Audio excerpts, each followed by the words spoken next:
Bonjour à tous et bienvenue sur boursicoté.com pour cette nouvelle analyse technique du CAC 40 en point matinal avec une configuration qui reste toujours très peu volatile et des cours donc qui restent enfermés dans cette zone ici entre 6590 et 6644 points. Nous avons une petite ouverture haussière ce matin qui est revenue ici tester cette zone de résistance mais aucune conviction que ce soit d'ailleurs à la hausse ou à la baisse. On reste donc dans cette phase totale de neutralisation.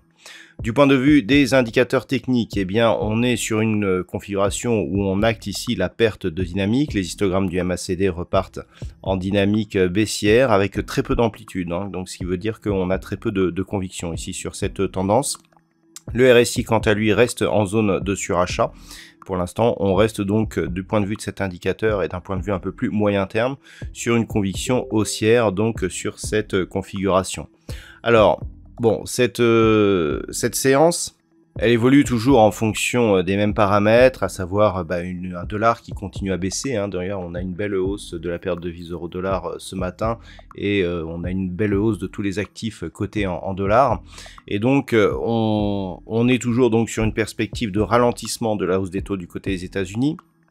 Attention par contre à la Chine dans le sujet, pour le sujet zéro Covid, mais globalement on est ici après la forte hausse d'hier et bien dans une phase ici de neutralisation et d'attente. Alors la bonne nouvelle je dirais c'est que par rapport justement à cette perte de dynamique, on reste plutôt au perché sur les points hauts donc de la phase dynamique. Hein. On a eu ici une accélération qui s'est arrêtée ici.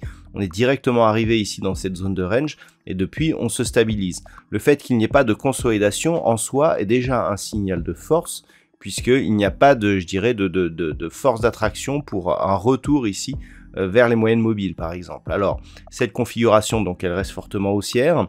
On resterait haussier et potentiellement fort jusqu'à un retracement ici qui pourrait venir sur 6470 points. Ce n'est que sur rupture ici de cette zone que l'on commencerait à avoir des signaux d'affaiblissement. Puisque même s'il revenait ici sur ces niveaux, on aurait ici une ancienne résistance qui deviendrait support et donc ce qui serait, je dirais, haussier, hein, qui continuerait à être haussier par rapport à la lecture de cette dynamique. Si les cours donc cassent durablement la zone des 6644 points, eh bien le prochain objectif se situe à 6751 points, ce niveau horizontal majeur ici qui est juste au-dessus. Et donc pour l'instant, on est sur une belle dynamique avec un CAC 40 donc qui est passé en quelques semaines d'un point bas ici à 5648 points à ici 6644, donc on a quasiment gagné 1000 points en quelques semaines et donc pour l'instant sans phase de consolidation, donc on est sur un mouvement tout de même qui reste relativement puissant. Au niveau des valeurs du jour, nous avons quelques belles hausses. Téléperformance continue à retrouver un petit peu des couleurs, 5,97 au moment de cette analyse. Thales gagne 4,3%. Derrière, nous avons des valeurs qui limitent un petit peu avec Veolia, Safran, Renault ou Sanofi. Du côté des plus fortes baisses, eh bien, nous avons Alstom qui perd 3,19%. Derrière, nous avons Worldline, Unibail, Eurofins Scientifique, Saint-Gobain ou ArcelorMittal. Donc les points à surveiller pour aujourd'hui, la zone ici de support 6580-90, la zone de résistance ici 6644, tant que l'on reste dans cette zone, on a une configuration qui reste identique, consolidation horizontale donc, reprise du mouvement haussier sur rupture des 6644-6660 points, direction 6751, rupture ici en cas de rupture, eh bien on pourra acter un début de consolidation. Voilà donc ce que l'on peut dire sur cette configuration matinale. D'un point de vue macroéconomique, alors nous avons eu des chiffres du PIB au niveau du Japon qui se sont révélés bien inférieurs à ce qui était attendu, hein, puisqu'on attendait une progression du PIB en rythme annuel de 1,1%. En fait, il est à moins 1,2%. Donc c'est un vrai retournement, hein, donc pour le Japon. Au niveau de la production industrielle, donc du côté de la Chine, là aussi les chiffres sont plutôt décevants puisque l'on attendait une progression de 5,2%, elle n'est que de 5%. Nous avons eu donc en Grande-Bretagne l'évolution des salaires moyens qui est supérieure à ce qui était attendu, donc cela va aussi dans le sens d'une poursuite donc de l'inflation.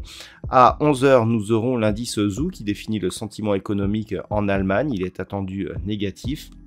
Et puis cet après-midi, du côté des États-Unis, nous aurons les prix à la production qui pourront, ou pas, en tout cas, confirmer la possibilité d'un ralentissement du rythme de la hausse des taux de la part de la Fed. Donc 14 h 30, hein, les prix à la production.